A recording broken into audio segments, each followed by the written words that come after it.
ಆತ್ಮೀಯರೇ, education is the power ಚಾನಲ್ಗೆ ತಮಗೆಲ್ಲರಿಗೂ ಆತ್ಮೀಯ ಸ್ವಾಗತ. ಬನ್ನಿ ಇವತ್ತಿನ ವಿಡಿಯೋ ಸ್ಟಾರ್ಟ್ ಮಾಡೋಣ.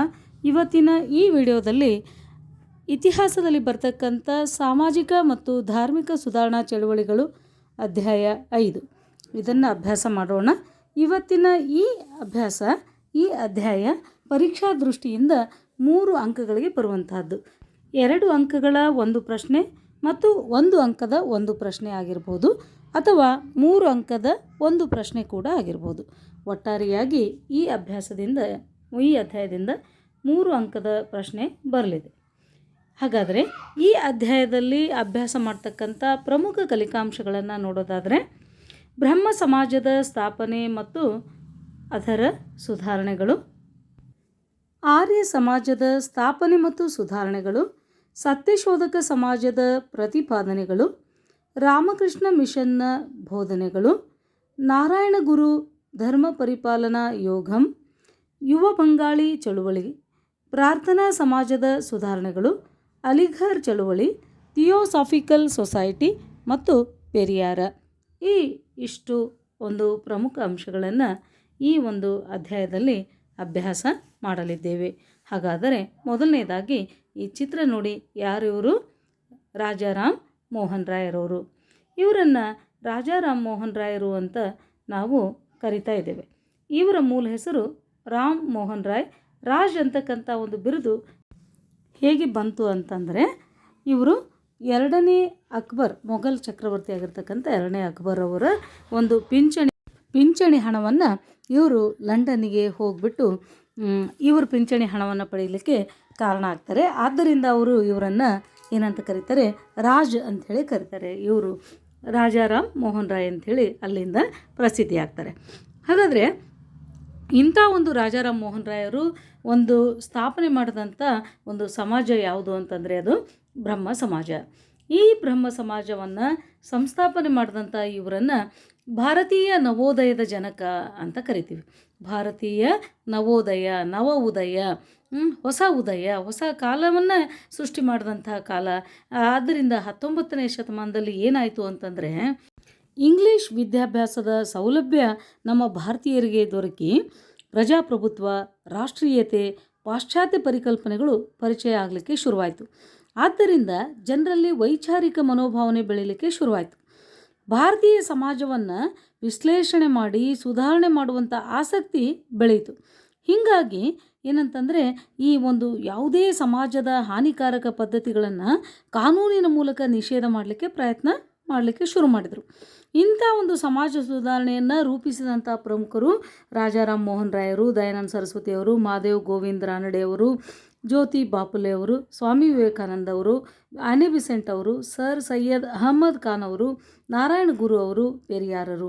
ಇಂಥ ಒಂದು ಕಾಲವನ್ನು 19ನೇ ಶತಮಾನವನ್ನು ನಾವು ಭಾರತೀಯ ನವೋದಯ ಭಾರತೀಯ ಪುನರುಜ್ಜೀವನ ಕಾಲ, ಭಾರತದ ಸಮಾಜ ಸುಧಾರಣಾ ಕಾಲ ಅಂತ ಕರಿತೀವಿ.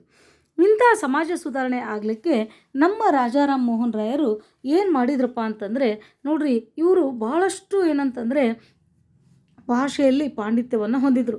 Sanskrit, Arabic, Persian, English, French, Greek, Latin ಮುಂತಾದ ಭಾಷೆಗಳನ್ನು ಪಾಂಡಿತ್ಯವನ್ನು ಹೊಂದಿದಂಥವರಾಗಿದ್ದರು. ಅಷ್ಟೇ ಅಲ್ಲ, ಹಿಂದೂ, ಮುಸ್ಲಿಂ, ಸೂಫಿ, ಕ್ರೈಸ್ತ, ಬೌದ್ಧ ಧರ್ಮಗಳ ಸಂಸ್ಕೃತಿ ಮತ್ತು ತತ್ವಗಳ ಅಧ್ಯಯನವನ್ನು ಮಾಡಿದಂಥವರಾಗಿದ್ದರು. ಆ ಎಲ್ಲ ಒಂದು ತತ್ವವನ್ನು ತಿಳ್ಕೊಂಡ ಮೇಲೆ ಅವ್ರಿಗೆ ಏನು ಅನ್ನಿಸ್ತಪ್ಪ ಅಂತಂದರೆ, ಮೂರ್ತಿ ಪೂಜೆಯನ್ನು ಯಾಕೆ ಮಾಡಬೇಕು ಅಂತ ಪ್ರಶ್ನೆ ಮಾಡಲಿಕ್ಕೆ ಶುರು ಮಾಡಿದರು. ಹಾಗಾಗಿ ಅವರು ಏನು ಮಾಡಿದ್ರಪ್ಪ ಅಂತಂದರೆ, ಉಪನಿಷತ್ತುಗಳನ್ನು ಅಧ್ಯಯನ ಮಾಡಿರಿ, ಉಪನಿಷತ್ತುಗಳನ್ನು ಪ್ರತಿಪಾದನೆ ಮಾಡಲಿಕ್ಕೆ ಅವರು ಏನಂತಂದರೆ ಮುಂದಾದರು. ಹೀಗಾಗಿ ಆಧುನಿಕ ವಿಜ್ಞಾನ ಮತ್ತು ಇಂಗ್ಲೀಷ್ ಶಿಕ್ಷಣವನ್ನು ಭಾರತದ ನವೀಕರಣ ಮಾಡಲಿಕ್ಕೆ ಅವಶ್ಯಕ ಅಂಥೇಳಿ ಪ್ರತಿಪಾದನೆ ಮಾಡಿದರು. ಇಂಥ ಒಂದು ಬ್ರಹ್ಮ ಸಮಾಜ ಏನನ್ನು ಜನರಿಗೆ ಹೇಳಿತು ಅಂತಂದರೆ, ಸತಿ ಪದ್ಧತಿಯನ್ನು, ಬಾಲ್ಯ ವಿವಾಹವನ್ನು ವಿರೋಧ ಮಾಡಿದರು. ಆ ನಂತರ ಏನಂತಂದರೆ, ಈ ಸಮಾಜಕ್ಕೆ ಇವರು ಯಾವಾಗ ಸತಿ ಪದ್ಧತಿಯನ್ನು, ಬಾಲ್ಯ ವಿವಾಹವನ್ನು ವಿರೋಧ ಮಾಡಿದರೋ, ಸಂಪ್ರದಾಯ ಹಿಂದೂವಾದಿಗಳು ಅವರನ್ನು ಖಂಡನೆ ಮಾಡಲಿಕ್ಕೆ ಶುರು ಮಾಡಿದರು. ಯಾವಾಗ ಇವರು ಖಂಡನೆ ಮಾಡಲಿಕ್ಕೆ ಶುರು ಮಾಡಿದರು, ಅವರಿಗೆ ಒಂದು ಮನವರಿಕೆ ಆಯಿತು. ಏನಪ್ಪ ಅಂತಂದರೆ ಏನನ್ನೇ ಮಾಡಬೇಕಾದ್ರೂ ಕಾನೂನಿನ ಮೂಲಕ ತಂದರೆ ಮಾತ್ರ ಅದು ಉಳಿತದೆ ಅಂತಕ್ಕಂಥ ಒಂದು ವಿಚಾರ. ಹಾಗಾಗಿ ಅವ್ರು ಏನು ಮಾಡಿದರು, ಲಾರ್ಡ್ ವಿಲಿಯಂ ಬೆಂಟಿಂಕರ್ ಅವರನ್ನು ಭೇಟಿಯಾಗಿ ಅವರು ಈ ಸತಿ ಸಹಗಮನ ಪದ್ಧತಿ ವಿರುದ್ಧ ಕಾಯ್ದೆಯನ್ನು ಏನು ಮಾಡ್ತಾರೆ, ಬೆಂಬಲ ಕೊಡ್ತಾರೆ. ಈ ರೀತಿ ಜನರಲ್ಲಿ ವೈಚಾರಿಕತೆಯನ್ನು ಬೆಳೆಸಬೇಕಾದ್ರೆ ಬಂಗಾಳಿ ಭಾಷೆಯಲ್ಲಿ ಸಂವಾದ್ ಕೌಮುದಿ ಅಂತಕ್ಕಂಥ ಒಂದು ಪತ್ರಿಕೆಯನ್ನು ಆರಂಭ ಮಾಡ್ತಾರೆ. ಅಷ್ಟೇ ಅಲ್ಲ, ಈ ಒಂದು ಬ್ರಹ್ಮ ಸಮಾಜ ಏನೇನು ಮಾಡ್ತಪ್ಪ ಅಂತಂದರೆ, ಒಂದು ಶಾರ್ಟಾಗಿ ನೋಡೋಣ. ಇವರು ಏನಂತಂದರೆ ವಿಗ್ರಹ ಆರಾಧನೆಯನ್ನು ಏನು ಮಾಡ್ತು, ಬಹುದೇವತಾ ಆರಾಧನೆ, ವಿಗ್ರಹ ಆರಾಧನೆಯನ್ನು ವಿರೋಧ ಮಾಡ್ತು, ಮೂರ್ತಿ ಪೂಜೆಯನ್ನು ಖಂಡಿಸಿತು, ಆಮೇಲೆ ಏಕದೇವತಾ ಆರಾಧನೆಯನ್ನು ಪ್ರೋತ್ಸಾಹ ಮಾಡ್ತು, ಆಮೇಲೆ ಇಂಗ್ಲೀಷ್ ಶಿಕ್ಷಣಕ್ಕೆ ಒತ್ತು ಕೊಟ್ಟಿತು, ಮತ್ತು ರಾಷ್ಟ್ರದ ಪ್ರಜ್ಞೆಯನ್ನು ಜಾಗೃತಗೊಳಿಸಲಿಕ್ಕೆ ಇದು ಸಹಾಯ ಮಾಡ್ತು, ಆಮೇಲೆ ಸ್ತ್ರೀ ಶೋಷಣೆಯನ್ನು ವಿರೋಧ ಮಾಡ್ತು, ಸತಿ ಪದ್ಧತಿ, ಬಾಲ್ಯ ವಿವಾಹ ಪದ್ಧತಿಯನ್ನು ಏನು ಮಾಡಿದ್ರು, ಖಂಡನೆ ಮಾಡಿದರು. ಇಂಥ ಒಂದು ಮೊದಲಾದ ಒಂದು ಬದಲಾವಣೆಗಳು ಬ್ರಹ್ಮ ಸಮಾಜದಿಂದ ಆಯಿತು ಅಂತಕ್ಕಂಥದ್ದು. ನೆಕ್ಸ್ಟ್ ಏನಪ್ಪ ಅಂದರೆ ಯುವ ಬಂಗಾಳಿ ಚಳುವಳಿ. ಈಗಾಗಲೇ ಏನಾಗಿರ್ತದೆ, ಉತ್ತರ ಭಾರತದಲ್ಲಿ ಆಧುನಿಕತೆಯ ಗಾಳಿ ಬೀಸಲಿಕ್ಕೆ ಶುರುವಾಗಿರ್ತದೆ. ಅಂದರೆ 19ನೇ ಶತಮಾನದಲ್ಲಿ ಕಲ್ಕತ್ತಾ ನಗರ ಹೊಸ ಆಲೋಚನೆಗಳ ಒಂದು ಕೇಂದ್ರ ಬಿಂದುವಾಗಿ ಪರಿವರ್ತನೆ ಆಗ್ತದೆ. 1820ರಿಂದ 1830 ದಶಕದಲ್ಲಿ ಆ ಒಂದು ಕಲ್ಕತ್ತಾದಲ್ಲಿ ಅನೇಕ ಚಳುವಳಿಗಳು ಹುಟ್ಕೊಳ್ತವೆ. ಈ ಒಂದು ಪರಿಣಾಮದಿಂದ ಈಗಾಗಲೇ ಬ್ರಹ್ಮ ಸಮಾಜ ಅಲ್ಲಿ ಹುಟ್ಕೊಂಡಿರ್ತದೆ. ಹೀಗಾಗಿ ಈ ಒಂದು ಹೊಸ ಚಳುವಳಿಯ ಒಂದು ಗಾಳಿ ಏನು ಬೀಸ್ತದಲ್ಲ, ಇದರಿಂದಾಗಿ ಯುವ ಬಂಗಾಳಿ ಚಳುವಳಿ ಕೂಡ ಹುಟ್ಕೊಳ್ತದೆ. ಈ ಯುವ ಬಂಗಾಳಿ ಚಳುವಳಿಯನ್ನು ಪ್ರಾರಂಭ ಮಾಡಿದವರು ಯಾರಪ್ಪ ಅಂತಂದರೆ ಹೆನ್ರಿ ವಿವಿಯನ್ ಡೆರಾಜಿಯೋ. ಇವರು ಏನಪ್ಪ ಅಂದ್ರೆ ಆಂಗ್ಲೋ ಇಂಡಿಯನ್ನರು ಅಂತ ಹೇಳ್ತೀವಿ. ಯಾಕೆ ಆಂಗ್ಲೋ ಇಂಡಿಯನ್ನರು ಅಂತ ಹೇಳಿದ್ವಿ ಅಂದರೆ, ಇವರ ತಂದೆ ಪೋರ್ಚುಗೀಸ್ ಅವರು, ತಾಯಿ ಭಾರತೀಯಳು. ಹಾಗಾಗಿ ಇವರನ್ನು ಹೆನ್ರಿ ವಿವಿಯನ್ ಡೆರಾಜಿಯೋ ಅವರನ್ನು ಆಂಗ್ಲೋ ಇಂಡಿಯನ್ನರು ಅಂಥೇಳಿ ಹೇಳ್ತೀವಿ. ಈ ರೀತಿ ಈ ಹೆನ್ರಿ ವಿವಿಯನ್ ಡೆರಾಜಿಯೋ ಅವರು ಕಲ್ಕತ್ತಾದಲ್ಲಿ ಹಿಂದೂ ಕಾಲೇಜಿನಲ್ಲಿ ಅಧ್ಯಾಪಕರಾಗಿ ಸೇವೆಯನ್ನು ಸಲ್ಲಿಸ್ತಿರ್ತಾರೆ. ಇವರು ತಮ್ಮ ಒಂದು ಶಿಷ್ಯವರ್ಗ ಯಾವ ರೀತಿಯಾಗಿ ಇರಬೇಕು ಅಂತಂದರೆ, ಅವರು ಯಾವ ರೀತಿ ಬಯಸ್ತಾರೆ ಅಂತಂದರೆ, ಹೊಸ ಶಿಕ್ಷಣ ಕ್ರಮವನ್ನು ಜಾರಿಗೆ ತರಲಿಕ್ಕೆ ಪ್ರಯತ್ನ ಮಾಡ್ತಾರೆ. ಯಾಕಂದರೆ ಅವರು ವೈಜ್ಞಾನಿಕವಾಗಿ ಆಲೋಚನೆ ಮಾಡುವಂತಹ ಒಂದು ಕ್ರಮವನ್ನು ವಿದ್ಯಾರ್ಥಿಗಳಲ್ಲಿ ಮತ್ತು ಸಹವರ್ತಿಗಳಲ್ಲಿ ತರುವಂಥ ಒಂದು ಪ್ರಯತ್ನವನ್ನು ಮಾಡ್ತಾರೆ. ಹೀಗಾಗಿ ಎಲ್ಲವನ್ನ ಪ್ರಶ್ನಿಸುವಂತಹ ವೈಜ್ಞಾನಿಕ ದೃಷ್ಟಿಕೋನವನ್ನು ಮೈಗೂಡಿಸಿಕೊಳ್ಳುವಂತಹ ಒಂದು ಶಿಕ್ಷಣವನ್ನು ಪಡ್ಕೋಬೇಕಾದ್ರೆ ಅದಕ್ಕೆ ಬೇಕಾಗುವಂತಹ ಒಂದು ಪಠ್ಯಕ್ರಮವನ್ನು ಜಾರಿಗೆ ತರಲಿಕ್ಕೆ ಇವರು ಪ್ರಯತ್ನವನ್ನು ಮಾಡ್ತಾರೆ. ಹಾಗಾದಾಗ ಅನೇಕ ಸಂಪ್ರದಾಯವಾದಿಗಳು ಇದನ್ನು ವಿರೋಧ ಮಾಡ್ತಾರೆ. ಹಂಗಾಗಿ ವಿರೋಧ ಮಾಡಿದಾಗ ಅಕಾಡೆಮಿಕ್ ಅಸೋಸಿಯೇಷನ್ ಅಂತಕ್ಕಂಥ ಒಂದು ಚರ್ಚಾ ವೇದಿಕೆಯನ್ನು ಕಟ್ಟುವ ಮೂಲಕ ಹೊಸ ಸಂವೇದನೆಗಳನ್ನು ಇವರು ಹುಟ್ಟುಹಾಕ್ತಾರೆ. ಈ ಯುವ ಬಂಗಾಳಿ ಚಳುವಳಿ ಪ್ರಕೃತಿ, ಮಾನವೀಯತೆ, ದೇವರು ಮುಂತಾದ ವಿಷಯಗಳನ್ನು ಕುರಿತು ಚರ್ಚೆ ಮತ್ತು ಸಂವಾದಗಳನ್ನು ನಡೆಸ್ತದೆ. ಮೂಢನಂಬಿಕೆಯಿಂದ ತುಂಬಿದಂಥ ಈ ಒಂದು ಸಮಾಜ, ಮೌಢ್ಯಾಚಾರದಲ್ಲೇ ಮುಳುಗಿದಂಥ ಸಮಾಜಕ್ಕೆ ಪರಿಹಾರ ಏನಪ್ಪ ಅಂತಂದರೆ, ಎಲ್ಲರೂ ಎಲ್ಲವನ್ನ ವೈಜ್ಞಾನಿಕವಾಗಿ ನೋಡುವಂತಹ ದೃಷ್ಟಿಕೋನವನ್ನು ಬೆಳೆಸ್ಕೊಂಡಾಗ ಮಾತ್ರ ಇದು ಸರಿ ಹೋಗ್ತದೆ ಅಂತಕ್ಕಂಥ ಒಂದು ಅಭಿಪ್ರಾಯವನ್ನು ಪಡ್ತಾರೆ. ಹಾಗಾಗಿ ಇವರು ಮಹಿಳಾ ಹಕ್ಕುಗಳ ಪ್ರತಿಪಾದಕರಾಗಿರ್ತಾರೆ, ಜಾತಿಯ ಒಂದು ವಿರೋಧಿಯಾಗಿರ್ತಾರೆ, ಜಾತಿ ಪದ್ಧತಿಯ ವಿರೋಧಿಯಾಗಿರ್ತಾರೆ. ಈ ಒಂದು ಇದರಿಂದ ಇವರು ಹೊಸ ಚಳುವಳಿಯನ್ನು ತರೋದ್ರ ಮೂಲಕ ಏನಂತಂದರೆ ಬಂಗಾಳವನ್ನು ತಿದ್ದುವಂಥ ಪ್ರಯತ್ನವನ್ನು, ಬಂಗಾಳದಲ್ಲಿ ಸಮಾಜವನ್ನು ತಿದ್ದುವಂಥ ಪ್ರಯತ್ನವನ್ನು ಮಾಡ್ತಾರೆ. ನೆಕ್ಸ್ಟ್ ನೋಡೋದಾದರೆ ಸ್ವಾಮಿ ದಯಾನಂದ ಸರಸ್ವತಿಯವರು, ಇವರು ಆರ್ಯ ಸಮಾಜವನ್ನು ಸ್ಥಾಪನೆ ಮಾಡ್ತಾರೆ. ಇವರು ವೇದಗಳು ಸತ್ಯ ಮತ್ತು ಜ್ಞಾನದ ಮೂಲ ಅಂತಕ್ಕಂಥ ನಂಬಿಕೆಯನ್ನು ಹೊಂದಿರ್ತಾರೆ. ಇವರು ಅದಕ್ಕಾಗಿ ಜನರಿಗೆ ಏನಂತ ಘೋಷಣೆ ಮಾಡ್ತಾರೆ ಅಂದರೆ, ವೇದಗಳಿಗೆ ಹಿಂತಿರುಗಿ. ನೋಡ್ರಿ, ಯಾಕಂತಂದರೆ ಅವರು ವೇದಗಳ ಮೇಲೆ ಅತ್ಯಂತ ನಂಬಿಕೆಯನ್ನು ಇಟ್ಟಿರ್ತಾರೆ. ಯಾಕಂದರೆ ಈ ಋಗ್ವೇದದಲ್ಲಿ ಯಾವುದೇ ಜಾತಿ ಪದ್ಧತಿ ಇರಲಿಲ್ಲ, ಯಾವುದೇ ಅರ್ಥಹೀನ ಆಚರಣೆಗಳಿರಲಿಲ್ಲ, ಮಹಿಳೆಯರು ಮತ್ತು ಪುರುಷರಿಗೆ ಏನಂದರೆ ಸಮಾನ ಸ್ಥಾನಮಾನ ಇತ್ತು. ಸಮಾಜದಲ್ಲಿ ಏನಂತಂದರೆ ಮೇಲು ಕೀಳು ಜಾತಿ ಪದ್ಧತಿ ಈ ರೀತಿ ಇರಲಿಲ್ಲ. ಭಾಳ ಆರೋಗ್ಯಕರವಾದಂಥ ಒಂದು ಸಮಾಜ ಋಗ್ವೇದದಲ್ಲಿ ನೋಡ್ತೀವಿ ನಾವು. ಹಾಗಾಗಿ ಈ ಋಗ್ವೇದಕ್ಕೆ ಅದಕ್ಕೆ ಅವ್ರು ಹೇಳ್ತಾರೆ ವೇದಗಳಿಗೆ ಹಿಂತಿರುಗಿ. ಈಗಿನ ಸಮಾಜ ಏನಂದರೆ ಮೌಢ್ಯ ಇಂಥ ಒಂದು ಆಚರಣೆಗಳಿಂದ ಸಮಾಜ ಕೆಟ್ಟು ಹೋಗಿದೆ. ಅದಕ್ಕೆ ಅವರು ಏನಂತ ಘೋಷಣೆ ಮಾಡ್ತಾರೆ ಅಂದರೆ ವೇದಗಳಿಗೆ ಹಿಂತಿರುಗಿ ಅಂಥೇಳಿ ಘೋಷಣೆ ಮಾಡ್ತಾರೆ. ಇದರ ಮೂಲಕ ವಿಗ್ರಹ ಆರಾಧನೆ ಜಾತಿ ಪದ್ಧತಿ ಇವನ್ನೆಲ್ಲ ಖಂಡನೆ ಮಾಡ್ತಾರೆ. ಜಾತಿ ಯೋಗ್ಯತೆಯಿಂದ ಬರಬೇಕೇ ವಿನಃ ಹುಟ್ಟಿನಿಂದಲ್ಲ ಅಂಥೇಳಿ ಪ್ರತಿಪಾದನೆ ಮಾಡ್ತಾರೆ. ಅನೇಕ ಅರ್ಥಹೀನ ಆಚರಣೆಗಳನ್ನು ತಿರಸ್ಕಾರ ಮಾಡ್ತಾರೆ. ಅಷ್ಟೇ ಅಲ್ಲ, ಇವರ ಒಂದು ಏನಂದರೆ ಪ್ರಮುಖ ಒಂದು ಹೇಳಿಕೆ ಏನಪ್ಪ ಅಂತಂದ್ರೆ ಸ್ವದೇಶಿ ವಸ್ತುಗಳ ಬಳಕೆಗೆ ಕರೆ ನೀಡ್ತಾರೆ. ನೋಡ್ರಿ, ಇವರು ಆಗಿನ ಕಾಲದಲ್ಲೇ ಏನಪ್ಪ ಅಂತಂದ್ರೆ ಸ್ವದೇಶಿ ವಸ್ತುಗಳ ಒಂದು ಬಳಕೆಗೆ ಕರೆ ನೀಡ್ತಾರೆ. ಅಂದರೆ ನಾವು ಸ್ವಾವಲಂಬಿ ಆಗಿದ್ವಿ ಅಂತಂದರೆ ನಮ್ಮ ದೇಶ ಆರ್ಥಿಕವಾಗಿ ಎಲ್ಲ ರೀತಿಯಿಂದ ಕೂಡ ಏನಪ್ಪ ಅಂದ್ರೆ ಸದೃಢ ಆಗಲಿಕ್ಕೆ ಸಾಧ್ಯ ಆಗ್ತದೆ ಅಂತಕ್ಕಂಥ ಒಂದು ನಂಬಿಕೆ. ಅಪ್ಪಟ ರಾಷ್ಟ್ರಾಭಿಮಾನಿ ಆಗಿರ್ತಾರೆ. ಇವರು ಏನಪ್ಪ ಅಂತಂದರೆ ಸತ್ಯಾರ್ಥ ಪ್ರಕಾಶ ಅಂತಕ್ಕಂಥ ಒಂದು ಕೃತಿಯನ್ನು ಬರೀತಾರೆ. ಅದೇ ಅಷ್ಟೇ ಅಲ್ಲ, ಶುದ್ಧಿ ಚಳುವಳಿ ಆರ್ಯ ಸಮಾಜದ ಒಂದು ಪ್ರಮುಖ ಚಟುವಟಿಕೆ ಆಗಿತ್ತು.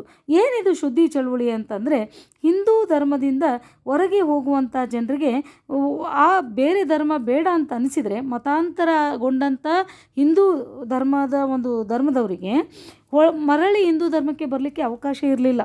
ಹಾಗಾಗಿ ಈ ಹಿನ್ನೆಲೆಯಲ್ಲಿ ಮತಾಂತರಗೊಂಡಂಥ ಜನರನ್ನು ಮತ್ತೆ ಹಿಂದೂ ಧರ್ಮಕ್ಕೆ ತರುವಂಥ ಒಂದು ಪ್ರಯತ್ನ ಈ ಶುದ್ಧಿ ಚಳವಳಿ ಮಾಡ್ತದೆ. ಈ ರೀತಿಯಾಗಿ ಸ್ವಾಭಿಮಾನ ಮತ್ತು ಸ್ವಾವಲಂಬನೆಯನ್ನು ಜನರಲ್ಲಿ ಮೂಡಿಸಲಿಕ್ಕೆ ಇವರು ಭಾರತೀಯರಿಗೆ ಒಂದು ಘೋಷಣೆಯನ್ನು ಹೇಳ್ತಾರೆ. ಏನಪ್ಪ ಅಂದರೆ ಭಾರತೀಯರಿಗೇ ಭಾರತ ಅಂತಕ್ಕಂಥ ಒಂದು ಘೋಷಣೆಯನ್ನು ನೀಡ್ತಾರೆ.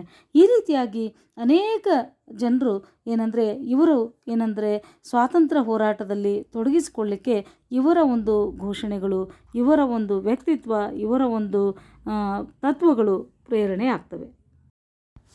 ನೆಕ್ಸ್ಟ್ ನೋಡೋದಾದರೆ ಪ್ರಾರ್ಥನಾ ಸಮಾಜ. ಈ ಪ್ರಾರ್ಥನಾ ಸಮಾಜವನ್ನು ಸ್ಥಾಪನೆ ಮಾಡಿದವರು ಆತ್ಮಾರಾಮ್ ಪಾಂಡುರಂಗ್ ಅವರು. ಇವರ ಒಂದು ಅಭಿಪ್ರಾಯ ಏನಾಗಿರ್ತದೆ ಅಂದರೆ ಮಾನವನ ಸೇವೆಯೇ ಪರಮಾತ್ಮನ ಸೇವೆ ಅಂತಕ್ಕಂಥ ಒಂದು ನೆಲೆಗಟ್ಟಿನ ಮೇಲೆ ಈ ಸಮಾಜವನ್ನು ಮುಂಬೈನಲ್ಲಿ ಸ್ಥಾಪನೆ ಮಾಡ್ತಾರೆ. ಈ ಸಮಾಜ ಶಿಕ್ಷಣಕ್ಕೆ ಹೆಚ್ಚಿನ ಒಂದು ಮಹತ್ವವನ್ನು ನೀಡ್ತದೆ. ಇದು ಕೂಡ ಡೆಕ್ಕನ್ ಶಿಕ್ಷಣ ಸಂಸ್ಥೆಯ ಮೂಲಕ ಅನೇಕ ಒಂದು ಶಿಕ್ಷಣದ ಪ್ರಗತಿಗೆ ಪ್ರಯತ್ನವನ್ನು ಮಾಡ್ತದೆ. ಈ ಒಂದು ಸಮಾಜ ವಿಧವಾ ವಿವಾಹ, ಸ್ತ್ರೀ ಶಿಕ್ಷಣ, ಅಂತರ್ಜಾತಿ ವಿವಾಹ, ಸಹಭೋಜನ ಎಲ್ಲ ಕಾರ್ಯಕ್ರಮಗಳನ್ನು ಪ್ರೋತ್ಸಾಹ ಮಾಡ್ತದೆ. ಅಷ್ಟೇ ಅಲ್ಲ, ಕೆಲವು ಒಂದು ಅಂಶಗಳನ್ನು ಖಂಡನೆ ಮಾಡ್ತದೆ, ತಿರಸ್ಕಾರ ಮಾಡ್ತದೆ. ಯಾವ್ಯಾವು ಅಂತಂದರೆ ಬಾಲ್ಯ ವಿವಾಹ, ಜಾತಿ ಪದ್ಧತಿ, ವಿಗ್ರಹ ಆರಾಧನೆ, ಪರ್ದಾ ಪದ್ಧತಿಗಳನ್ನು ವಿರೋಧ ಮಾಡ್ತದೆ. ಹಾಗಾಗಿ ಎಲ್ಲ ಧರ್ಮಗಳು ಕೂಡ ಒಂದೇ, ಎಲ್ಲ ಧರ್ಮಗಳ ಸಾರ ಒಂದೇ ಅಂತ ತಿಳ್ಕೊಂಡು ಸರ್ವ ಧರ್ಮಗಳು ಸತ್ಯದ ಪ್ರತೀಕ ಅವುಗಳನ್ನು ಗೌರವದಿಂದ ಕಾಣಬೇಕು ಅಂತಕ್ಕಂಥ ಒಂದು ಅಭಿಪ್ರಾಯವನ್ನು ಈ ಸಮಾಜ ವ್ಯಕ್ತಪಡಿಸ್ತದೆ. ಹಾಗಾಗಿ ಇಲ್ಲಿ ಕೂಡ ಅನೇಕ ಭಾರತದ ಪುನರುಜ್ಜೀವನ ಚಳುವಳಿ ಕಾಲದಲ್ಲಿ ಅನೇಕ ಅನಾಥಾಲಯಗಳನ್ನು, ರಾಷ್ಟ್ರೀಯ ಶಾಲೆಗಳನ್ನು, ವಿಧವಾ ಆಶ್ರಮಗಳನ್ನು ಕೂಡ ಸ್ಥಾಪನೆ ಮಾಡ್ತದೆ. ಅಷ್ಟೇ ಅಲ್ಲ, ಈ ಒಂದು ಸಮಾಜದ ಶಿಷ್ಯರಾಗಿ MG ರಾನಡೆ, ಮಹಾದೇವ್ ಗೋವಿಂದ್ ರಾನಡೆ ಅವರು ಪ್ರಾರ್ಥನಾ ಸಮಾಜವನ್ನು ಸಾಕಷ್ಟು ಪ್ರಯತ್ನದಿಂದ ಜನಪ್ರಿಯಗೊಳಿಸ್ತಾರೆ. ಮತ್ತು ಹಿಂದೂ ಮತ್ತು ಮುಸ್ಲಿಂ ಏಕತೆಯ ಪ್ರತಿಪಾದಕರಾಗಿರ್ತಾರೆ. ರಾನಡೆಯವರು ರಾಷ್ಟ್ರೀಯ ಕಾಂಗ್ರೆಸ್ಸಿನಲ್ಲಿ ಸಕ್ರಿಯವಾಗಿ ಪಾಲ್ಗೊಂಡಿರ್ತಾರೆ. ಇವರು ಹೆಣ್ಣು ಮಕ್ಕಳ ಶಿಕ್ಷಣಕ್ಕಾಗಿ ಪ್ರೌಢಶಾಲೆಯನ್ನು ತೆರೀತಾರೆ. ನೆಕ್ಸ್ಟ್, ಜ್ಯೋತಿ ಬಾಪುಲೆಯವರು ಸ್ಥಾಪನೆ ಮಾಡಿದಂತಹ ಸಮಾಜ ಸತ್ಯಶೋಧಕ ಸಮಾಜ. ಈ ಸತ್ಯಶೋಧಕ ಸಮಾಜದ ಬಗ್ಗೆ ಅಭ್ಯಾಸ ಮಾಡೋಣ. ಈ ಸತ್ಯಶೋಧಕ ಸಮಾಜದ ಸ್ಥಾಪನೆ ಜ್ಯೋತಿ ಬಾಪುಲೆ ಅವರು. ಈ ಜ್ಯೋತಿ ಬಾ ಅಂತಕ್ಕಂಥ ಹೆಸರು ಇವ್ರದ್ದು. ಪುಲೆ ಅಂತಕ್ಕಂಥದ್ದು ಅವರ ಒಂದು ಮನೆತನದ ಹೆಸರು. ಅಂದರೆ ನಮ್ಮ ಕಡೆ ಏನು ಹೇಳ್ತೀವಿ, ಸರ್ನೇಮ್ ಅಡ್ಡೆಸರು ಅಂತ ಹೇಳ್ತೀವಲ್ಲ, ಸರ್ನೇಮು ಆ ರೀತಿ. ಇವರು ಎಷ್ಟು ಚೆನ್ನಾಗಿ ಹೇಳ್ತಾರೆ ಅಂದರೆ ಸ್ವಾತಂತ್ರ್ಯ ಪ್ರತಿಯೊಬ್ಬ ಮನುಷ್ಯನ ಪ್ರಥಮ ಅವಶ್ಯಕತೆ. ನೋಡ್ರಿ, ಬಹಳ ಸತ್ಯವಾದ ಮಾತು. ಸ್ವಾತಂತ್ರ್ಯ ಇಲ್ದಿದ್ದರೆ ವಿಚಾರವನ್ನು ಅಭಿವ್ಯಕ್ತಿಗೊಳಿಸಲಿಕ್ಕೆ ಸಾಧ್ಯ ಇಲ್ಲ, ಜೀವನ ಮಾಡಲಿಕ್ಕೆ ಸಾಧ್ಯ ಇಲ್ಲ, ವ್ಯಕ್ತಿ ಸ್ವತಂತ್ರವಾಗಿ ಇರಲಿಕ್ಕೆ ಸಾಧ್ಯ ಇಲ್ಲ. ಹಾಗಾಗಿ ಸ್ವಾತಂತ್ರ್ಯ ಪ್ರತಿಯೊಬ್ಬ ಮನುಷ್ಯನ ಪ್ರಪ್ರಥಮ ಅವಶ್ಯಕತೆ ಅಂತಕ್ಕಂಥ ಮಾತನ್ನು ಹೇಳ್ತಾರೆ. ಅಷ್ಟೇ ಅಲ್ಲ, ಇವರು ಈ ಒಂದು ಶೋಧಕ ಸಮಾಜವನ್ನು ಪಾನ ನಿಷೇಧ, ಪಾನ ನೋಡ್ರಿ, ಧೂಮಪಾನ, ಮದ್ಯಪಾನ ಇವುಗಳಿಂದ ಸಮಾಜ ಹಾಳಾಗ್ತಾ ಇದೆ, ಅದನ್ನು ನಿಷೇಧ ಮಾಡಬೇಕು ಅಂತೇಳಿ ಒತ್ತಾಯ ಮಾಡ್ತಾರೆ. ಸ್ತ್ರೀ ಪುರುಷರ ಅಸಮಾನತೆ, ಮಾನವ ಹಕ್ಕುಗಳ ನಿರಾಕರಣೆ. ಯಾಕಪ್ಪ ಅಂತಂದರೆ ಬದುಕೋದು ಮಾನವನ ಹಕ್ಕು, ಮೂಲಭೂತ ಅವಶ್ಯಕತೆಗಳನ್ನು ಅವನ ಹಕ್ಕು. ಅದನ್ನು ಕಸ್ಕೊಳ್ಳೋಕೆ ಯಾರಿಗೂ ಹಕ್ಕಿಲ್ಲ. ಹಾಗಾಗಿ ಮೇಲ್ಜಾತಿ ಕೀಳ್ಜಾತಿ ಜನರನ್ನು ಶೋಷಣೆ ಮಾಡ್ತಕ್ಕಂಥದ್ದಾಗಲಿ, ಅಸ್ಪೃಶ್ಯರು ಅಂಥೇಳಿ ಅವರನ್ನು ಕೆಳಗಿಡುವಂಥದ್ದಾಗಲಿ, ಸಮಾಜದಲ್ಲಿ ಮೇಲು ಕೀಳು ಅಂತ ವರ್ಗೀಕರಣ ಮಾಡೋದಾಗಲಿ, ನೋಡ್ರಿ ಇದು ಎಷ್ಟೊಂದು ಅನಿಷ್ಟವಾದಂಥ ಒಂದು ಪದ್ಧತಿಗಳು. ಇಂಥ ಎಲ್ಲ ಆಚರಣೆಗಳನ್ನು, ಮೌಢ್ಯಗಳನ್ನು ಅವರು ವ್ಯಾಪಕವಾಗಿ ವಿರೋಧ ಮಾಡ್ತಾರೆ. ಯಾವುದ್ರ ಮೂಲಕ? ಸತ್ಯಶೋಧಕ ಸಮಾಜದ ಮೂಲಕ.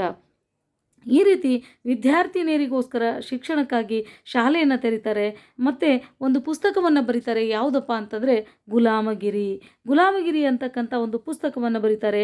ಅಷ್ಟೇ ಅಲ್ಲ, ಆಗಿನ ಕಾಲದಲ್ಲೇ ಇವರು ಉಚಿತ ಮತ್ತು ಕಡ್ಡಾಯ ಶಿಕ್ಷಣವನ್ನು ಪ್ರತಿಪಾದನೆ ಮಾಡ್ತಾರೆ. ನೋಡ್ರಿ, ನಮ್ಮ ಸರ್ಕಾರ ಇತ್ತೀಚೆಗೆ ಏನಪ್ಪ ಅಂದ್ರೆ ಈ ಆಧುನಿಕ ಶಿಕ್ಷಣದಲ್ಲಿ ನಾವು ಆಧುನಿಕ ಇತಿಹಾಸದಲ್ಲಿ ನೋಡ್ತೀವಿ.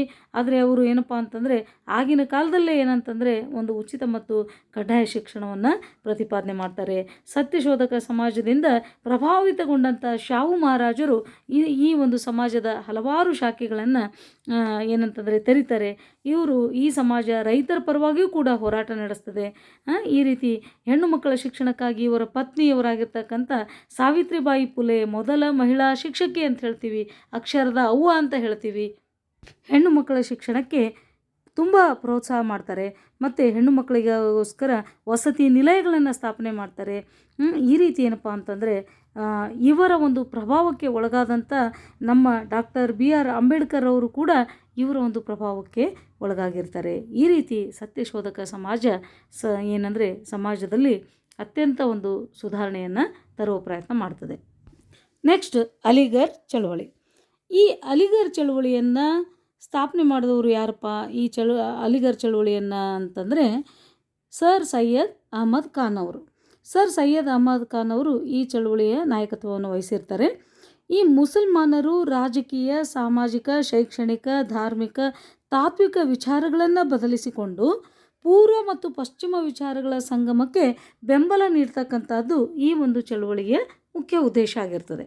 ಅಷ್ಟೇ ಅಲ್ಲ, ಇವರು ಮುಸ್ಲಿಂ ಸಮುದಾಯಕ್ಕೆ ಆಧುನಿಕ ಶಿಕ್ಷಣವನ್ನು ನೀಡುವ ಸಲುವಾಗಿ ಆಂಗ್ಲೋ ಓರಿಯೆಂಟಲ್ ಕಾಲೇಜನ್ನು ಪ್ರಾರಂಭ ಮಾಡ್ತಾರೆ. ಮುಂದೆ ಇದು ಅಲಿಗರ್ ಮುಸ್ಲಿಂ ವಿಶ್ವವಿದ್ಯಾನಿಲಯವಾಗಿ ಹೆಸರುವಾಸಿ ಆಗ್ತದೆ. ಈ ರೀತಿ ಏನಂತಂದರೆ ಪಾಶ್ಚಾತ್ಯ ಶಿಕ್ಷಣದೊಂದಿಗೆ ಧಾರ್ಮಿಕ ಶಿಕ್ಷಣವನ್ನು ನೀಡೋದು ಸಹ ಇದರ ಒಂದು ಉದ್ದೇಶ ಆಗಿರ್ತದೆ. ಈ ರೀತಿ ಇವರು ಸರ್ ಸೈಯದ್ ಅಹಮದ್ ಖಾನ್ ಅವರು ಏನಂತಂದರೆ ಒಂದು ನವೀಕೃತ ಸಮಾಜದ ನಿರ್ಮಾಣ ಆಗಲಿಕ್ಕೆ ಪಾಶ್ಚಾತ್ಯ ಶಿಕ್ಷಣದಿಂದ ಮಾತ್ರ ಸಾಧ್ಯ ಅಂತಕ್ಕಂಥ ಒಂದು ನಂಬಿಕೆಯನ್ನು ಉಳ್ಳವರಾಗಿರ್ತಾರೆ. ಸ್ತ್ರೀಯರ ಶಿಕ್ಷಣವನ್ನು ಬೆಂಬಲಿಸ್ತಾರೆ. ಬಹುಪತ್ನಿತ್ವವನ್ನು, ವಿಧವಾ ವಿವಾಹದ ವಿರುದ್ಧ ವಿಚಾರಗಳನ್ನು ಇವರು ಖಂಡಿಸ್ತಾರೆ ಅಂತ ಹೇಳ್ಬೋದು. ನೆಕ್ಸ್ಟ್ ನೋಡೋದಾದರೆ ರಾಮಕೃಷ್ಣ ಪರಮಹಂಸರು. ರಾಮಕೃಷ್ಣ ಮಿಷನ್ ಸ್ಥಾಪಕರಾಗಿರ್ತಕ್ಕಂಥ ಸ್ವಾಮಿ ವಿವೇಕಾನಂದವರು ಇವರ ಒಂದು ಶಿಷ್ಯರಾಗಿರ್ತಾರೆ. ರಾಮಕೃಷ್ಣ ಪರಮಹಂಸರ ಬಗ್ಗೆ ತಿಳಿದುಕೊಳ್ಳೋದಾದರೆ ರಾಮಕೃಷ್ಣ ಪರಮಹಂಸರು ಬಂಗಾಳದ ದಕ್ಷಿಣೇಶ್ವರದಲ್ಲಿನ ಕಾಳಿ ದೇವಾಲಯದ ಅರ್ಚಕರಾಗಿರ್ತಾರೆ. ಇವರು ಎಲ್ಲ ಪಂಥ, ಎಲ್ಲ ಧರ್ಮ ಎಲ್ಲವೂ ಸಮಾನ, ಯಾವ ದೇವರು ಯಾವ ಪಂಥ ಮುಖ್ಯ ಅನ್ನೋದಕ್ಕಿಂತ ಆಧ್ಯಾತ್ಮದ ಸಾಕ್ಷಾತ್ಕಾರ ಮುಖ್ಯ ಅಂತಕ್ಕಂಥ ಒಂದು ನಂಬಿಕೆ ಉಳ್ಳವರಾಗಿರ್ತಾರೆ. ವಿಗ್ರಹ ಆರಾಧನೆಯಲ್ಲಿ ನಂಬಿಕೆ ಹೊಂದಿರ್ತಾರೆ ಇವರು. ಈ ರೀತಿ ನಿಸ್ವಾರ್ಥ ದೈವಭಕ್ತಿಯನ್ನು ಹೊಂದಿರ್ತಾರೆ. ಸ್ವಾಮಿ ವಿವೇಕಾನಂದರು ರಾಮಕೃಷ್ಣ ಪರಮಹಂಸರ ಆತ್ಮೀಯ ಶಿಷ್ಯರಾಗಿರ್ತಾರೆ. ಇನ್ನು ಸ್ವಾಮಿ ವಿವೇಕಾನಂದವರ ಬಗ್ಗೆ ತಿಳಿದುಕೊಳ್ಬೇಕಂತಂದರೆ ಸ್ವಾಮಿ ವಿವೇಕಾನಂದರು ಇಷ್ಟೊಂದು ಹೆಂಗಿರ್ತಾರಂತಂದ್ರೆ ಅವರು ಅದ್ಭುತವಾದಂಥ ಒಂದು ವ್ಯಕ್ತಿತ್ವ, ಅದಮ್ಯ ಚೇತನ, ಇಡೀ ಜಗತ್ತೇ ಕೈ ಮುಗಿಯುವಂಥ ಒಂದು ವ್ಯಕ್ತಿತ್ವ. ಅವ್ರ ಬಗ್ಗೆ ಎಷ್ಟು ಹೇಳಿದರೂ ಕಮ್ಮಿನೇ. ಇಡೀ ದೇಶ, ಇಡೀ ಜಗತ್ತು ಪೂಜೆ ಮಾಡ್ತಕ್ಕಂಥ ವ್ಯಕ್ತಿ. ನೋಡ್ರಿ, ಇಂಥ ಒಬ್ಬ ಸ್ವಾಮಿ ವಿವೇಕಾನಂದ ಅವರು ಏನಂತಂದರೆ ಪ್ರಾರ್ಥನೆ, ಯೋಗ ಸಾಧನೆಗಳಲ್ಲದೆ ಸಮಾಜ ಸೇವೆ ಮುಖ್ಯ ಅಂತ ಹೇಳ್ತಾರೆ. ಮೋಕ್ಷ ಸಾಧನೆ ಆಗಬೇಕಾದ್ರೆ ಪ್ರಾರ್ಥನೆ ಮಾಡಬೇಕು, ಯೋಗ ಅಲ್ಲದೇ ಸಮಾಜ ಸೇವೆ ಮಾಡಿದರೆ ಮೋಕ್ಷ ಸಿಗ್ತದೆ ಅಂತಕ್ಕಂಥದ್ದು. ಅಷ್ಟೇ ಅಲ್ಲ, ಸ್ವಾಮಿ ವಿವೇಕಾನಂದ ಅವರು ಏನಂತಂದರೆ ಜಾತಿ ವ್ಯವಸ್ಥೆಯನ್ನು ಏನಂತಂದರೆ ಬಡತನ, ಅನಕ್ಷರತೆ, ಅಜ್ಞಾನ, ಒಡಕುಗಳಿಂದ ತುಂಬಿದಂಥ ಭಾರತದ ಸಮಾಜಕ್ಕೆ ಹೊಸ ಶೋಷಣೆಯ ಮುಕ್ತ ರೂಪ ಕೊಡಬೇಕು ಅಂಥೇಳಿ ತಮ್ಮ ಜೀವಿತದ ಪೂರ್ಣ ಅವಧಿಯನ್ನು ಅವಿರತ ಪ್ರಯತ್ನವನ್ನು ಮಾಡ್ತಾನೆ ಬರ್ತಾರೆ. ಈ ರೀತಿ ಸಮಾಜ ಸುಧಾರಣೆಗೆ ಸಂಬಂಧಿಸಿದಂತೆ ವಿವೇಕಾನಂದವರ ಆಸೆ ಏನಿತ್ತು ಅಂದರೆ ಜನರನ್ನು ಮೊದಲು ವಿದ್ಯಾವಂತರನ್ನಾಗಿ ಮಾಡಬೇಕು. ಬಹಳ ಸತ್ಯವಾದಂಥ ಮಾತು. ಜನರಿಗೆ ಶಿಕ್ಷಣ, ಈ ಮನುಷ್ಯನಲ್ಲಿ ಅಡಗಿರುವಂಥ ಒಂದು ಶಕ್ತಿಯನ್ನು ಹೊರಗೆಳೆಯುವುದೇ ಶಿಕ್ಷಣ. ಗಾಂಧೀಜಿಯವರು ಹೇಳ್ತಾರೆ, ವ್ಯಕ್ತಿಯ ಸರ್ವತೋಮುಖ ಬೆಳವಣಿಗೆನೇ ಶಿಕ್ಷಣ ಅಂತ. ಆದ್ದರಿಂದ ಇಂಥ ಒಂದು ಶಿಕ್ಷಣಕ್ಕೆ ಹೆಚ್ಚು ಮಹತ್ವ ಕೊಡ್ತಾರೆ. ಸಮಾಜ ಸುಧಾರಣೆಗೆ ಕಾನೂನುಗಳು ಜಾರಿಗೊಳ್ಳಬೇಕು ಅಂತ ಹೇಳ್ತಾರೆ. ಪಾಶ್ಚಿಮಾತ್ಯರ ಅಂಧಾನುಕರಣೆಯನ್ನು ಬಿಡಬೇಕು ಅಂತ ಹೇಳ್ತಾರೆ. ಈ ರೀತಿ ಏನಂತಂದರೆ ಮತ್ತೊಂದು ಅತ್ಯಂತ ಮಹತ್ವದ ವಿಚಾರ ಏನಂತಂದರೆ 1893ರಲ್ಲಿ ಸ್ವಾಮಿ ವಿವೇಕಾನಂದವರು ಚಿಕಾಗೋ ವಿಶ್ವಧರ್ಮ ಸಮ್ಮೇಳನದಲ್ಲಿ ಭಾಗವಹಿಸಿ ಈ ಸಕಲ ಜಗತ್ತಿಗೆ ಹಿಂದೂ ಧರ್ಮದ ಮತ್ತು ಭಾರತದ ಸಂಸ್ಕೃತಿ ಯಾವ ರೀತಿಯಾಗಿತ್ತು ಅನ್ನೋದನ್ನು, ಯಾವ ರೀತಿಯಾಗಿದೆ ಅಂತಕ್ಕಂಥದ್ದನ್ನು ಪ್ರತಿಬಿಂಬಿಸ್ತಾರೆ. ಅಲ್ಲಿ ಹಿಂದೂ ಧರ್ಮ ಹೇಗೆ ವಿಶ್ವ ಭ್ರಾತೃತ್ವವನ್ನು ಸಾರಿದೆ ಅಂತಕ್ಕಂಥ ಒಂದು ಮಾತನ್ನು, ಭಾರತೀಯ ಸಂಸ್ಕೃತಿಯನ್ನು ವಿಶ್ವಕ್ಕೆ ಪರಿಚಯವನ್ನು ಮಾಡ್ತಾರೆ. ಇವರು ಯುವಕರಿಗೆ ಪ್ರೇರಣಾ ಶಕ್ತಿಯಾಗಿರ್ತಾರೆ. ಆದ್ದರಿಂದ ಇವತ್ತಿಗೂ ಸಹ ಏನಂತಂದರೆ ಇವರ ಹುಟ್ಟುಹಬ್ಬವನ್ನು ಯುವಕರ ದಿನ, ಅಂತಾರಾಷ್ಟ್ರೀಯ ಯುವಕ ದಿನ ಅಂಥೇಳಿ ಆಚರಣೆ ಮಾಡ್ತೀವಿ ನಾವು. ಸ್ವಾಮಿ ವಿವೇಕಾನಂದವರು ವಿಶ್ವಧರ್ಮ ಸಮ್ಮೇಳನದಲ್ಲಿ ಹೇಳಿದಂಥ ಒಂದೆರಡು ಮಾತುಗಳನ್ನು ನೋಡೋಣ. ಅಮೇರಿಕಾದ ನನ್ನ ಸಹೋದರ ಸಹೋದರಿಯರೇ, ಪ್ರಪಂಚದ ಅತ್ಯಂತ ಪ್ರಾಚೀನ ಸನ್ಯಾಸಗಳ ಸಂಘದ ಪರವಾಗಿ ನಿಮಗೆ ಧನ್ಯವಾದಗಳು. ವಿವಿಧ ಧರ್ಮಗಳ ಮಾತೆಯ ಪರವಾಗಿ ನಿಮಗೆ ಧನ್ಯವಾದಗಳು. ಹಿಂದೂ ಧರ್ಮಕ್ಕೆ ಸೇರಿದ ಎಲ್ಲ ವರ್ಗಗಳ, ಎಲ್ಲ ಪಂಥಗಳ ಕೋಟ್ಯಾನುಕೋಟಿ ಜನರ ಪರವಾಗಿ ನಿಮಗೆ ಧನ್ಯವಾದಗಳು. ನೋಡ್ರಿ, ಆ ಮಾತುಗಳು, ಒಂದೊಂದು ವಾಕ್ಯ, ಒಂದೊಂದು ಶಬ್ದ ಸ್ವಾಮಿ ವಿವೇಕಾನಂದವರ ಒಂದು ಬುದ್ಧಿವಂತಿಕೆಯನ್ನು ಪ್ರತಿಬಿಂಬಿಸ್ತವೆ. ಆತ್ಮೀಯ ವಿದ್ಯಾರ್ಥಿಗಳೇ, ವಿಡಿಯೋ ಲೆಂತ್ ಆಗ್ತದೆ ಅಂತಕ್ಕಂಥ ದೃಷ್ಟಿಕೋನದಿಂದ ಇದನ್ನು 2 ಭಾಗ ಮಾಡಿದ್ದೇನೆ. ಮೊದಲನೇ ಭಾಗ ಮುಕ್ತಾಯವಾಗಿದ್ದು, ಪ್ರೋತ್ಸಾಹದಾಯಕವಾಗಿ ನನ್ನ ಒಂದು ಈ ಚಿಕ್ಕ ಪ್ರಯತ್ನಕ್ಕೆ ತಾವು ಶೇರ್ ಮಾಡಿ, ಕಾಮೆಂಟ್ ಮಾಡಿ, ಸಬ್ಸ್ಕ್ರೈಬ್ ಮಾಡಿ. ಆತ್ಮೀಯ ವಿದ್ಯಾರ್ಥಿಗಳೇ, ಪರೀಕ್ಷಾ ದೃಷ್ಟಿಯಿಂದ ಯಾವ ರೀತಿಯಾಗಿ ಈ ಅಧ್ಯಾಯವನ್ನು ಓದ್ಕೊಳ್ಬೇಕು ಅಂತ ನೋಡೋದಾದರೆ, ಈ ಅಧ್ಯಾಯದಲ್ಲಿ ಕಾಮನ್ ಆಗಿ ಎಲ್ಲ ಸಮಾಜಕ್ಕೂ ಕೆಲವೊಂದು ಅಂಶಗಳು ಸೇಮ್ ಬರ್ತವೆ. ಹಾಗಾಗಿ ರಾಜಾರಾಮ್ ಮೋಹನ್ ರಾಯರ ಬಗ್ಗೆ ಸಂವಾದ್ ಕೌಮುದಿ ಅಂತಕ್ಕಂಥ ಒಂದು ಪತ್ರಿಕೆ, ಆಮೇಲೆ ಏನಂತಂದರೆ ಭಾರತೀಯ ನವೋದಯದ ಜನಕ ಅಂತ ಕರಿತೀವಿ. ಆಮೇಲೆ ಏನಂತಂದರೆ ಲಾರ್ಡ್ ವಿಲಿಯಂ ಬೆಂಟಿಕ್ ಅವರು ಜಾರಿಗೆ ತಂದಂಥ ಸತಿ ಸಹಗಮನ ಪದ್ಧತಿಗೆ ಬೆಂಬಲ ನೀಡ್ತಕ್ಕಂಥದ್ದು. ಈ ರೀತಿ ಒಂದು 3 ಅಥವಾ 4 ಪಾಯಿಂಟ್ಗಳನ್ನು ಹಿಡ್ಕೊಂಡು ಉಳಿದ ಎಲ್ಲ ಪಾಯಿಂಟ್ಗಳು ಹೆಚ್ಚು ಕಡಿಮೆ ಎಲ್ಲ ಸಮಾಜಕ್ಕೂ ಬರುವಂಥವಾಗಿವೆ. ಆರ್ಯ ಸಮಾಜದ ಬಗ್ಗೆ ಹೇಳಿದರೆ, ಆರ್ಯ ಸಮಾಜ ವೇದಗಳಿಗೆ ಹಿಂತಿರುಗಿ ಅಂತಕ್ಕಂಥ ಕಾನ್ಸೆಪ್ಟು, ಮತ್ತು ವೇದಗಳು ಸತ್ಯ ಮತ್ತು ಜ್ಞಾನದ ಮೂಲ, ಇದನ್ನು ಸ್ಥಾಪನೆ ಮಾಡಿದವರು ದಯಾನಂದ ಸರಸ್ವತಿಯವರು. ಸತ್ಯಾರ್ಥ ಪ್ರಕಾಶ ಅಂತಕ್ಕಂಥ ಕೃತಿ, ಶುದ್ಧಿ ಚಳುವಳಿ, ಈ ರೀತಿ ಕೆಲವು ಅಂಶಗಳನ್ನು ನೆನಪಿನಲ್ಲಿ ಇಟ್ಕೊಂಡು ಉಳಿದ ಅಂಶಗಳು ಕಾಮನ್ ಆಗಿ ಬರುವಂಥವು. ಮತ್ತು ಜ್ಯೋತಿ ಬಾಪ್ಲೆ ಅವ್ರ ಬಗ್ಗೆ ನೋಡೋದಾದರೆ, ಗುಲಾಮಗಿರಿ ಅಂತಕ್ಕಂಥ ಪುಸ್ತಕ ಸ್ಪೆಸಿಫಿಕ್ ಆಗಿ, ಜೊತೆಗೆ ಅಸ್ಪೃಶ್ಯತೆಯನ್ನು ವಿರೋಧ ಮಾಡ್ತಕ್ಕಂಥದ್ದು, ಪಾನ ನಿಷೇಧ, ಡಾಕ್ಟರ್ BR ಅಂಬೇಡ್ಕರ್ ಅವರು ಕೂಡ ಇವರ ಒಂದು ಪ್ರಭಾವಕ್ಕೆ ಒಳಗಾಗಿರ್ತಾರೆ. ಇಷ್ಟು ಅಂಶಗಳು. ನೆಕ್ಸ್ಟ್ ಸೈಯದ್ ಅಹ್ಮದ್ ಖಾನ್ ಅವರು ಇದು ಮಾಡಿದಂಥ ಒಂದು ಅಲಿಗರ್ ಚಳವಳಿ ಬಗ್ಗೆ ನೋಡೋದಾದರೆ, ಪೂರ್ವ ಮತ್ತು ಪಶ್ಚಿಮ ವಿಚಾರಗಳ ಸಂಗಮ, ಅದು ಇಂಪಾರ್ಟೆಂಟ್ ಇದರಲ್ಲಿ ಪಾಯಿಂಟು. ಮತ್ತು Anglo oriental college, Aligarh Muslim ವಿಶ್ವವಿದ್ಯಾನಿಲಯ, ಈ ರೀತಿ ಇವು ಏನಂತಂದರೆ ಇಂಪಾರ್ಟೆಂಟ್ ಆಗಿವೆ. ನೆಕ್ಸ್ಟ್ ರಾಮಕೃಷ್ಣ ಮಷಿನ್ ಬಗ್ಗೆ ನೋಡೋದಾದರೆ, ಇದರಲ್ಲಿ 2 ಥರ ಪ್ರಶ್ನೆ ಕೇಳ್ತಾನೆ. ರಾಮಕೃಷ್ಣ ಮಷಿನ್ ಬಗ್ಗೆ ಕೇಳ್ಬೋದು, ಸ್ವಾಮಿ ವಿವೇಕಾನಂದ ಅವರ ಒಂದು ವ್ಯಕ್ತಿತ್ವದ ಬಗ್ಗೆ, ಯುವಕರಿಗೆ ಪ್ರೇರಕರಾಗಿದ್ದರು ಹೇಗೆ ಅಂತಲೂ ಕೇಳ್ತಾನೆ. ಅದಕ್ಕೆ ಏನಂತಂದರೆ, ರಾಮಕೃಷ್ಣ ಮಷಿನ್ ಬಗ್ಗೆ ಕೆಲವೊಂದು ಅಂಶಗಳು ಸ್ಪೆಸಿಫಿಕ್ ಆಗಿ, ಈ ಸಮಾಜದ ಕೆಲವೊಂದು ಅಂಶಗಳು, ಸ್ವಾಮಿ ವಿವೇಕಾನಂದ ಅವರ ಬಗ್ಗೆ ಕೆಲವು ಅಂಶಗಳನ್ನು ನೆನಪಿಟ್ಕೊಂಡ್ರೆ ಸಾಕು.